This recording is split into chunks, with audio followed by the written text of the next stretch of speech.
Hey, what's up everybody? Welcome to the House of Stein.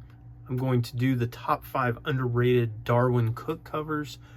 With the recent passing of Tim Sale, Neil Adams, got me thinking about Darwyn Cooke, who sadly passed away about 6 years ago, if you can believe that. I've said this before, but for some strange reason, I wasn't really a huge Darwyn Cooke fan until about a year before he passed. I'm not sure why I didn't like his art, because I always liked Bruce Timm, and Bruce Timm art's kind of in the same vein. Anyways, I did start to like his work, and then really began to like it the last couple years.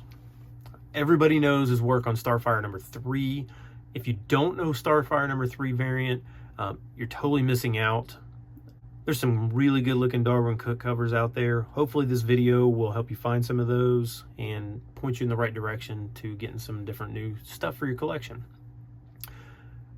So let's check it out. All right, so we're going to start with some honorable mentions. This isn't really a top 10 list, but the honorable mentions always let us get some extra books in there. Makes it a little more fun. So the first book we're going to talk about is Jonah Hex number 33. It's probably the most plentiful book of all the ones that I picked here today. It's got a Chronicron's print run is about 19,000. It is a negative space variant. It's brilliant. I absolutely love it. You can find this for a round cover price, but if you like covers that are cheap, that look good, this one is probably one you should be picking up.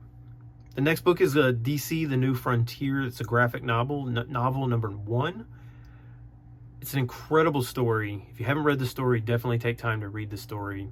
They did a DCU animated video of it, but definitely read the books. It's very retro, looks like it's from the 40s, 50s, that type of stuff.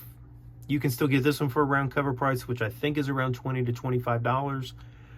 Definitely go for the first print. There are multiple printings of this graphic novel, so make sure you get the first print if you can find that.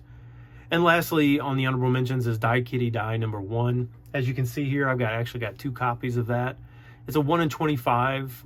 The book does not actually make Comic-Con's list at all, so I can't find a print run, but usually if it doesn't make Comic-Con's list, it's usually 2,000, 2,500 or less. So 1 in 25, you guys do the math. It's like probably 100 copies, maybe a couple hundred copies of this if they really went overboard and printed a lot more than what people ordered.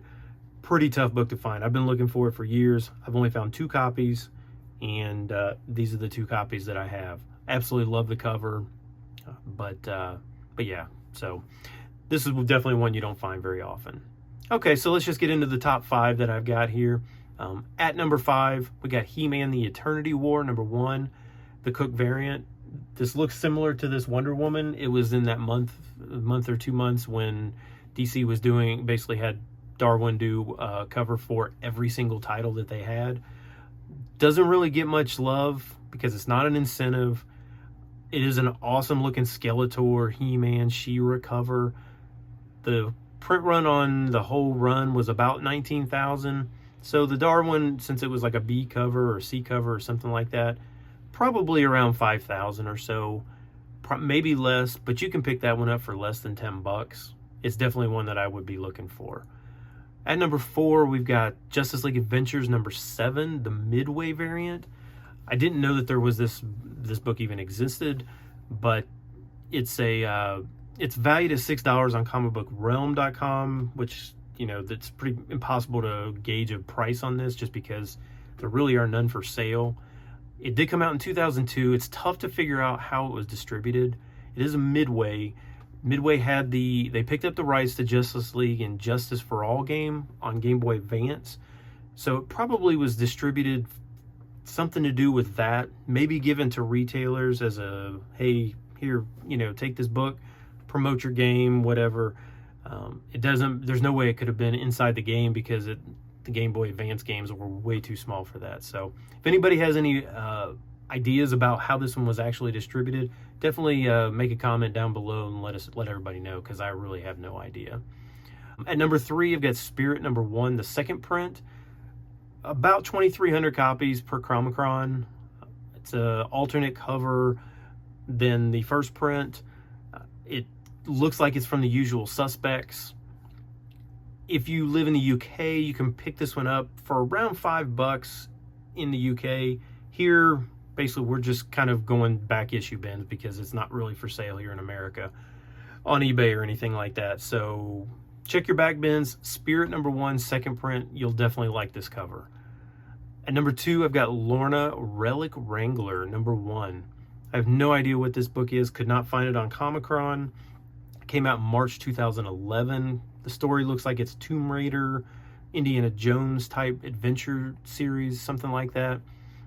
Very few of these are available on eBay. Most of them are like in VF or, you know, worse, but you can get it for like cover price. So if you happen to go into like a shop that carries like old indie books or something like that, you may be able to find this one for cover. I would definitely pick this one up. And at #1 is Witchblade Animated #1, the Chrome variant. I didn't know that there were, I can't remember, this must have been when I was not collecting. I don't remember Witchblade Animated, and then they have a Chrome version. So it looks like the Chrome version was distributed strictly through Top Cow's website. They sold them there for 20 bucks. This is probably not one you're going to find in your back issue bins because it was distributed that way. Don't know how many were printed, but probably not a very large amount. But just having Cooke on a Chrome cover from, you know, with Witchblade, it looks good. It looks really cool. I think the animated portion of it makes it look perfect for Cooke's style. So definitely try and find that one if you can. All I really got here on this quick hitter. If you like this video, definitely hit subscribe, hit the bell notification. You know, it always gives, I'm going to start doing some more of these type videos. So if you like this kind of video, comment down below. I will continue to do them. I got tons of stuff going on up in my head from where I do the Hot 10, and I see books all the time that I want to tell you guys about and just really never have the time to on the Hot 10 show. So I appreciate you guys watching, and I will see you.